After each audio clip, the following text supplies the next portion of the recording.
Everybody, we're back, and it's time to talk about Monsters University. After our little debacle yesterday, where it was supposed to be Dolphin Reef, but it turns out that it's not the on Disney Plus for some reason. It was on the lists of all the things, the day one list, but I don't know. All I know is that we had to do another recount. If you watched to the end of the video, maybe you didn't. But here's your big surprise. Uh, we watched Monsters University, and it's always good. It's Pixar, so it's they rarely fumble the ball. And in this case, this is the sequel to the original Monsters Inc. from 2001, and Monsters University is a bit of a prequel. Tells us not only about the lives of the two main characters, Mike and Sully, and how they met in college. It really sort of fleshes out the world of Monsters Inc. Even just down to the mechanics of everything beyond what they already did in the original film. If you were ever curious about how and why and certain things work and what really scares monsters, this is the movie for you. If you haven't watched it, I can't imagine there's a lot of Disney people who have not watched it. Maybe there's somebody out there with an unbridled hatred for Billy Crystal. I have no idea. But this is a movie. Just watching it last night had me laughing out loud once again. It's been a few years since I watched it, and it was just absolutely amazing stuff. There's a ton of references to college films like Animal House and Revenge of the Nerds. Obviously, there's a huge Revenge of the Nerds component into this. It's an underdog story about our two heroes, one of which is very much an underdog, Mike, and Sully, who is sort of a legacy, who has a family history of being a top scarer. His dad is kind of legendary, and he just figures he's going to coast through. And when the two of them meet with two very different approaches for their reason for being in college, they're not exactly friends, but we get to see how they became friends in this film, along with a ton of other characters. We get to see Steve Buscemi's character, whose name is not coming to me right now. But one of the great things is, again, beyond all the voices that we have in the main cast, we have a ton of recognizable voices in the supporting cast. Everybody from John Krasinski, you see early in the film, or you hear, I should say, early in the film, who gives Mike his iconic hat at the very start of the movie.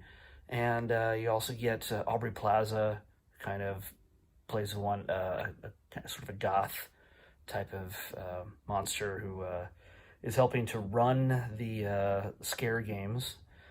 You'll easily recognize her. Bobby Moynihan is one of the rival from Saturday Night Live, one of the rival fraternity brothers, and of course, the lead rival fraternity brother is played by Nathan Fillion, Captain Tight Pants himself from Firefly and Castle and The Rookie and everything else. But yeah, he's you can't miss Nathan Fillion in this movie. So, also I have to mention Charlie Day from It's Always Sunny in Philadelphia steals any scene that he has a speaking line in.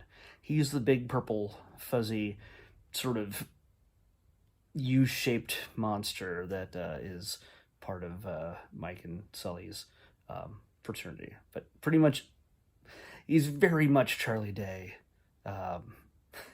in this film. He was a perfect cast. And, of course, you can't have a Pixar film without John Ratzenberger providing a voice. So if you know who John Ratzenberger is, he plays Ham in the Toy Story films. He's the pig, and even if it's not a Toy Story film, he will show up. He does a little cameo toward the end in a very... let's just say, a lot of people know he rose to fame in a show called Cheers. It might be before some of your time, but for you older fans, like myself, you know Cheers, and he played Cliffy, the mailman. And there's a scene in which he plays a character who happens to be in a mailroom. So it's the strongest callback to his iconic, his original star-making turn in Cheers. So you got to watch out for that. But beyond that, I have one little nitpick. with Disney Plus. I love you, Disney Plus, but you need to have somebody quality controlling your stuff. Beyond the whole Dolphin Reef problem yesterday, if you bring this up, you'll see that Monsters University is listed as a 2010 film. That is not the case. I've seen this on a few other movies and shows that I've picked through while looking through Disney Plus, and yeah, no, sorry, it's a 2013 film. Came out in June, and here I will show you 2010. That is not the case. So get your people on that. I'm sure all of you there at Disney Plus Central are watching this, and if you need somebody to come in there and pick through all your stuff and fix it, it's kind of what I do. So call me, all right? If nothing else, we're going to move on to picking the next one. You know, this is the kind of thing that I like the most. I really kind of enjoy it. The big mystery of finding out what's coming up next. And yes, that is a Rock Band drum kit in the background. Untouched and collecting dust. Today's number is 537, so this is a fairly high number, and I keep blocking the camera with my hand. I'm sorry. 537, right? That was 537. Ooh, we get, I think, orange. It's an orange one, so that's a short. I had another ending for this that I decided to cut out because I was trying to search for what Sydney to the Max was. And, well, I found out Orange is also, I color-coded things here, and it's not a short, it's actually a series. Orange is a TV series, and if you know what Sitting to the Max is, you're probably already laughing. But yes, I'm going to be a middle-aged man watching Sydney to the Max tomorrow. Apparently the story of a middle-aged girl and her dad riding roller coasters. I don't know. We'll see.